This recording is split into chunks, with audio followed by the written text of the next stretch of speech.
The adrenal glands are perched atop the kidneys, retroperitoneally. They're divided into the center portion, which is known as the medulla, and the peripheral portion, or the outer portion, which is the adrenal cortex. While the medulla produces various hormones, there are two that you absolutely positively need to know, and they are going to be associated with the sympathetic nervous system and the fight or flight response. They are epinephrine and norepinephrine. You need to know the targets of these two, which should probably make sense if you're thinking about sympathetic fight or flight responses. They will target the sinoatrial node of the heart in order to increase your heart rate. They will target smooth muscle. The peripheral arterioles will be triggered to vasoconstrict, which means that your blood pressure will go up.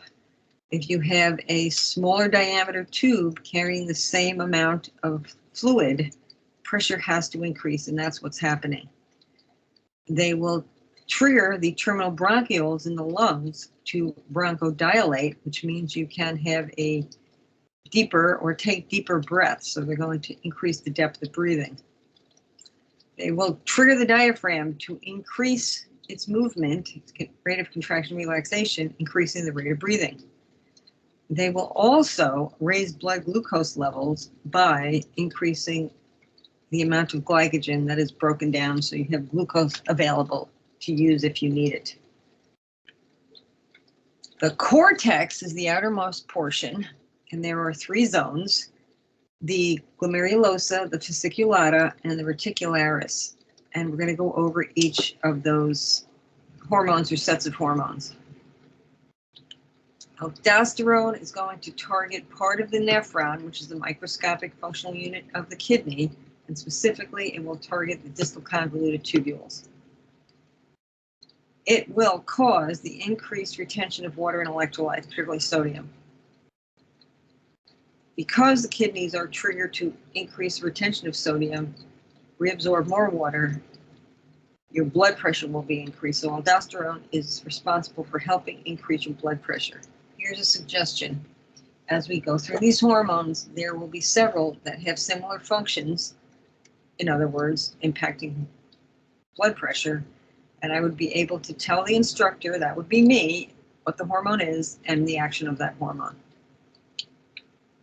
That gives you the same information in a visual. You do need to know a little bit about the renin-angiotensin-aldosterone pathway. What do you need to know? The long-term effect of this pathway is to help regulate your blood pressure as well as the level of interstitial fluid. So how does it do that? If you have a decrease in blood pressure or the amount of sodium that's in your blood, the kidneys will be triggered to release renin, which is a hormone. It will react with angiotensin, which is a liver plasma protein, and convert that angiotensin to angiotensin 1. Meanwhile, back in the lungs have produced and are releasing what's known as ACE, which is formerly known as angiotensin converting enzyme. You're right, it's going to convert angiotensin, and in fact, it's going to make angiotensin 1 into angiotensin 2. Angiotensin 2, in turn, is going to stimulate the release of aldosterone. And it will specifically, by itself, trigger the vasoconstriction of arterioles. And that, my friends, is what we just went over in a diagram. I want you to sit and read through this and understand it before you ask me, oh my gosh, what does it mean?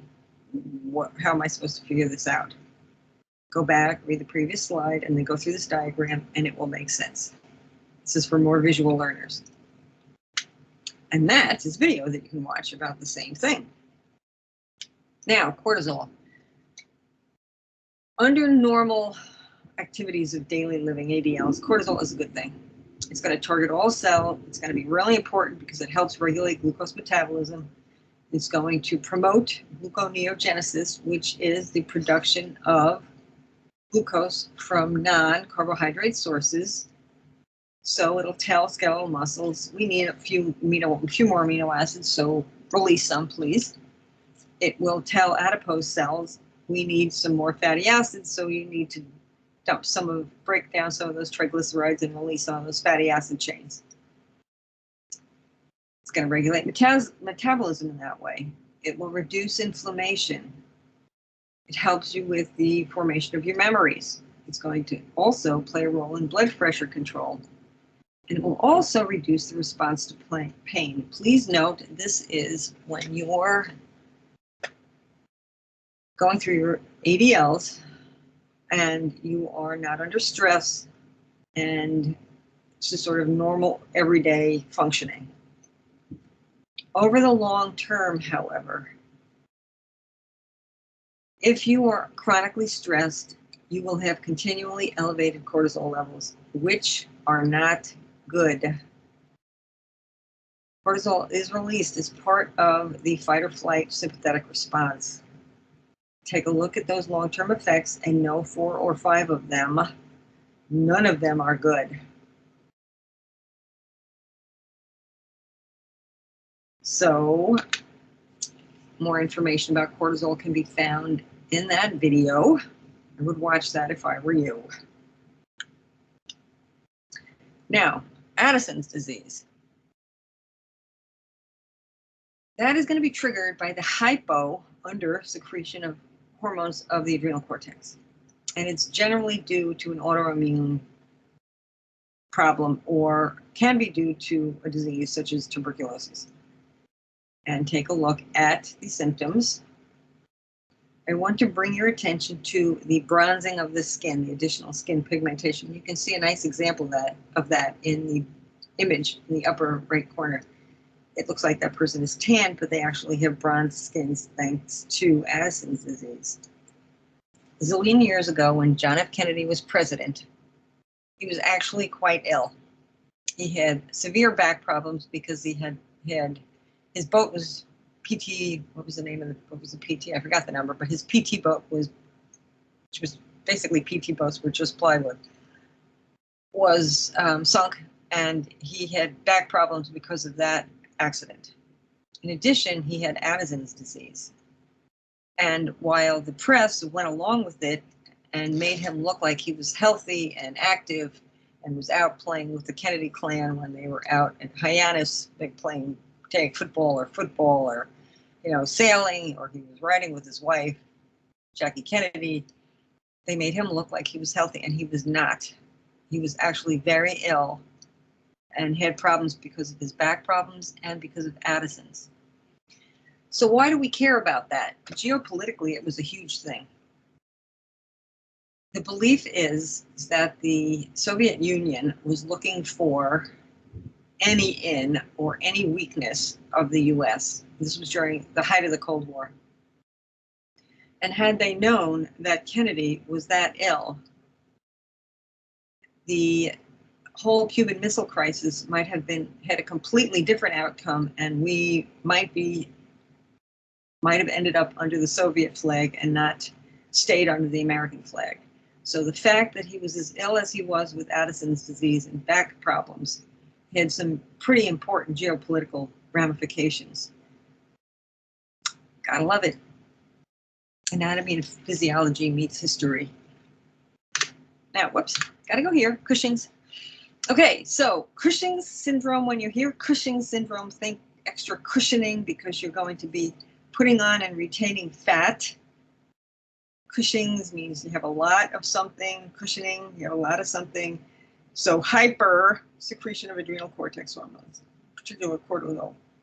And it's usually due to either a tumor of the pituitary or excess use of steroids. When you talk about someone with Cushing's syndrome, they often have what is known as a buffalo hump, which is additional formation of a fat pad in the upper thoracic area. They will put on additional fat around their face, so they'll have what's known as a moon face. They might have a so-called beer belly. They might have these purplish streaks hope you can see my cursor here. Those are known as purple, S-T-R-I-A-E, purple striae, so-called stretch marks. And they'll have a number of other symptoms, all of which are posted there. That, my friends, is Cushing's syndrome. If you hear buffalo hump, if you hear moon face or moon facies, F-A-C-I-E-S, think Cushing's every single time. So the adrenal cortex will also secrete the androgens, which are going to be chemically related sex hormones. And specifically, the big one is going to be testosterone. We know that testosterone is going to control the development of male sex traits and retention of those traits. In women, it's going to be converted to estrogen and will play an important role in starting puberty. Androgens are believed to play roles in supporting skeletal system, muscular system, urinary system, reproductive system, and our friend, the liver, which has over 400 functions, most of which are not related to the digestive system. I love the liver. It is an unsung hero of the human body.